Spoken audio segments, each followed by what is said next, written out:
This video is going to be kind of a gym tour, but more of a behind the scenes of the gym, because we've done gym tours before. I think we've done 2 videos, but today I want to give you guys a little bit more insight into kind of what actually happens here, maybe the purpose of certain things, or maybe the things that me and Zach, the guy behind the camera, actually do and the reasons we do them. And maybe some of them will be beneficial to you guys if you're filming gym content, or maybe you'll get at the very least inspired by things we do or by things we don't do. Anyways, yeah, we're going to show you the gym, the complete gym, maybe tell you some stories about certain pieces of equipment or certain spaces along the way. And yeah, hopefully you guys enjoy. So we'll start here in the office. This is kind of my computer setup. It looks way cooler than my actual abilities are. Window, bottle of tequila that never gets opened, but it's there just in case. This is usually where most of the camera gear sits. We usually try and put it there so somewhat gets charged or stays in one spot. Usually it doesn't. We're all over the place. So this is Zach's setup here. This is pretty average the way it's set up. Probably all 3 of these probably have a little bit of liquid in them. Yeah, all 3 of them do. So that's on par. That means he's doing okay. He's doing well. If Zach pans over here,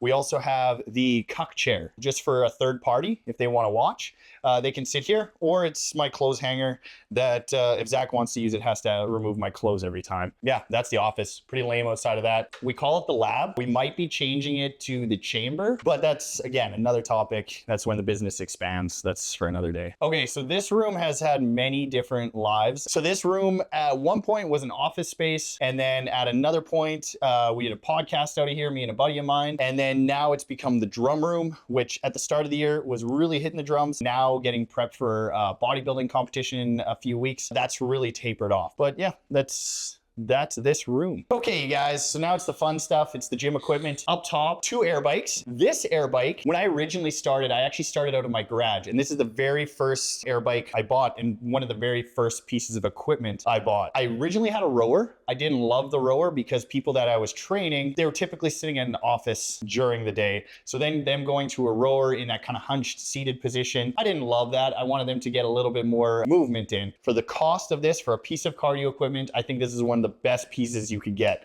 That's, I mean, if you're looking for a recommendation of something to add to your house or your garage or maybe your gym, these air bikes are awesome. I ended up adding a second one. So if there's 2 people training, we can go back and forth and kill them both. Okay, this is the staircase.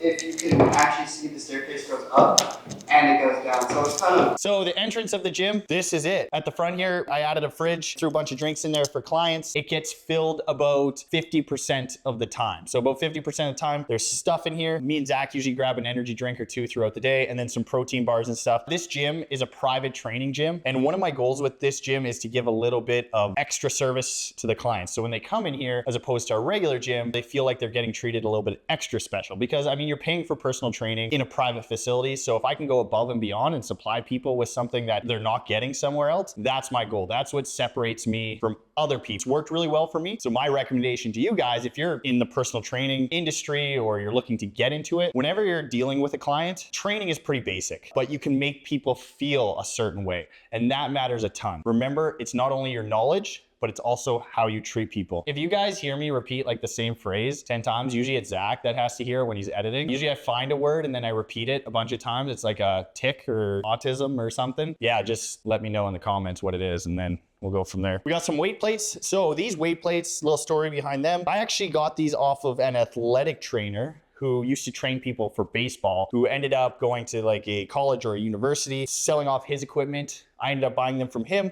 and he had a whole set of them. They're kind of loaded on here, loaded on here. They work really, really well. I'm typically a fan of steel plates, like what you find over here. I love the feeling of them. I like the sound of them. It's what I grew up training with. I really prefer steel plates. Not everybody does. If you're buying plates though, and I've made a video, a reel on this in the past, just save your money and don't bother buying 35s. You'll never use them. They're not really useful. If I do use them, just putting them on a piece of equipment that I don't care about the weight as much of, I'm not specific with. So just save your money, buy more 45s, buy more 10s, buy more 25s. Okay, and then this is actually the first squat rack I ever bought. It's a Rogue squat rack. I forget which one it is. It's kind of sentimental to me because I actually had it in the garage at my old house where I started training from, and it just got moved to here. So it's kind of got a special place in my heart. I'll probably never get rid of this squat rack, even if it doesn't end up in whatever space I'm in next. I'll probably always have it somewhere just because of the memories with it. It's worked really well. It's not super big. It's not crazy or elaborate. It's simple. It works really good. I seen Zach look up when I said that,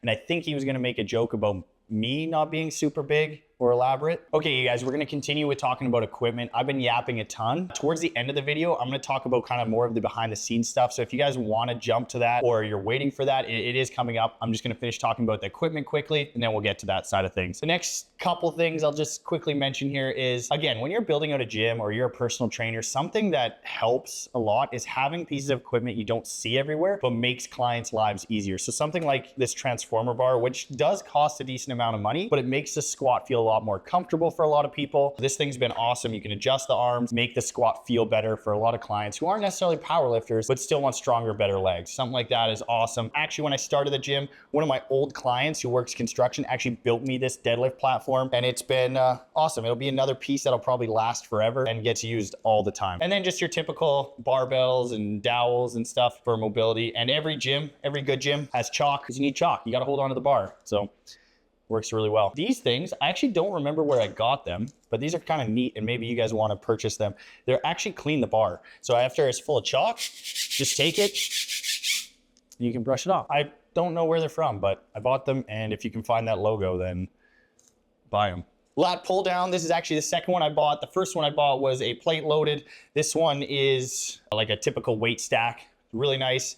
It's not super complicated. It's maybe wouldn't survive super well in a commercial gym, but works really well for this setting where I'm training 1 or 2 people at a time, probably 6 to 8 during an entire day. So this works really well, simple. Works good with the grips, just a variety there to give people a variety. Again, makes their life easier, makes their experience in the gym easier, and maybe even better, gives them something else to do, because not everybody loves the gym just to love the gym. Sometimes you need things to kind of stimulate the brain or give you something different to do. And that's my job for my clients. So, and then a functional trainer machine, nothing special here. It does a trick. It's just a typical cable machine, allows us to do a bunch of stuff or a couple people to train at the same time. This is the leg extension, hamstring curl machine. It's plate loaded. It's from Elite FTS. It works really well with the logo on the side. I think it looks really cool and adds to the gym.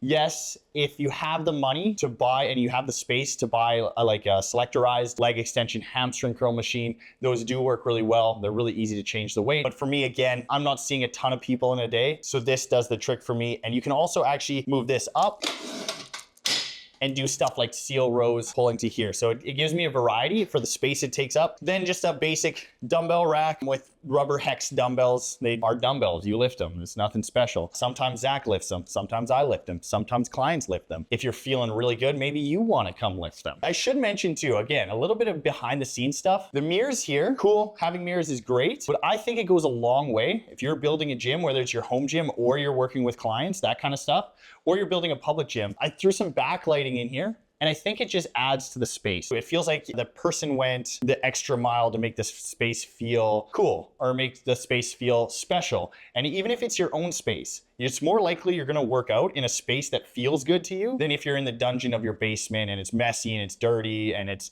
gross. That works for some people, but not the majority. I do wanna mention this hack squat machine. Again, it's been in a few videos. This is actually identical, if not the same one. I'm not 100% sure if it is, but identical to the hack squat machine I trained in when I was like 13 to like 18 years old. It's not complicated.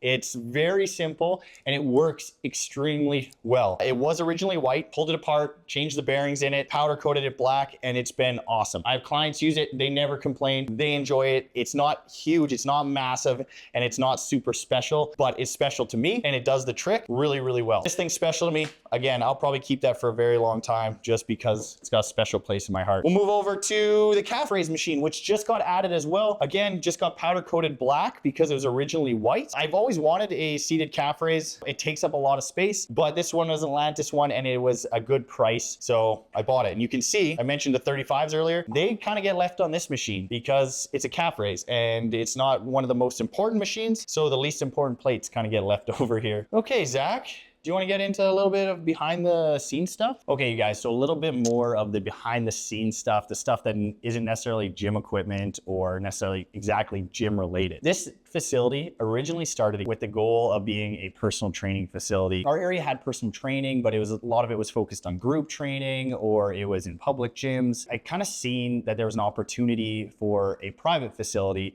that was just focused on personal training. Kind of like the difference between maybe a Costco where you can get a lot lot of one thing. You can get a good deal on that thing, like steaks or something like that, or you can go to a butcher shop and spend a little bit extra, but get that really, really nice cut of meat. My goal was to be the butcher shop because I think there was a Costco out there that was doing a really good job, but there was an opportunity for a butcher. It originally started in my garage. I used to do it before work and I didn't charge people very much. I think when I charged like 15 bucks an hour. I thought to myself, this is my opportunity to learn. Give people a really good price that they can get in on, but also a price that allows me to feel comfortable charging them as I learn. So I did that before my day job, which was a sales job. I would work in the morning, do my job, come home, work in the evening to build my education and build my business. A lot of people, I think, want to skip those steps of that learning process. And to me, those steps are some of the most important parts. I think if I started here or started wherever this is going to go, I think I would have fallen short in a lot of things. And I don't even know if this business would still be around if that was the case. So if you guys are looking to get into this, my encouragement is be patient, take your time, learn, give yourself space to learn. Maybe train some people for free so there's not so much pressure on you, not so much expectation. Still do a good job, but that just allows a little buffer for mistakes. The other thing that this gym is used for too, being private, we make content in here. We make our reels in here.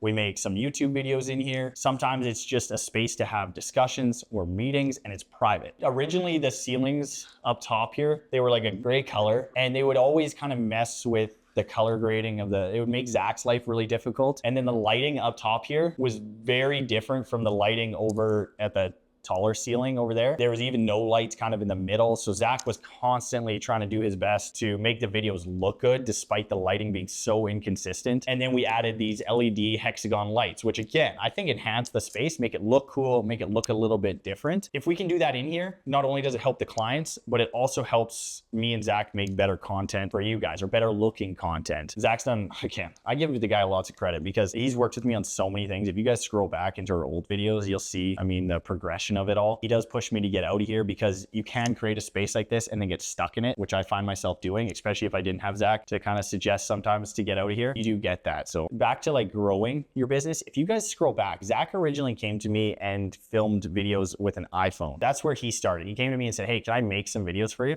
He showed up with an iPhone and just did his best with it. You edited on your iPhone too, right?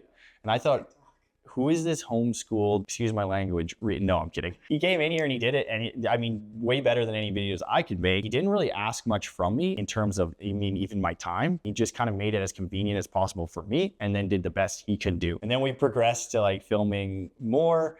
And you'll notice too, we didn't even have mics at the start and the audio is not great. And then we grew from there. And even at one point, me and Zach didn't make video content together. And can I tell you this story about you reaching out? Zach went and he reached out to me just through a text message and said, hey man, I think I can help you add value to your business through video if we were consistent. And he went out on a limb with that. And I thought to myself, I'm like, this is right up my alley. That's the way my business got started, was kind of from ground level and built. And this guy's willing to go out there and risk it and built his business the same way. I've been talking about the slow growth of this business and learning along the way. I think the same side goes for the content side. If you guys scroll back, like Zach, how many videos do you think we've made? That'll be almost like 200 by now. Yeah, probably over 200 videos. We try and make 3 a week of just reels. So you think about that. If you look back at those old ones, they're very amateur. It takes time, I think, to learn, to talk to a camera. I'm far from perfect at that, but I'm learning.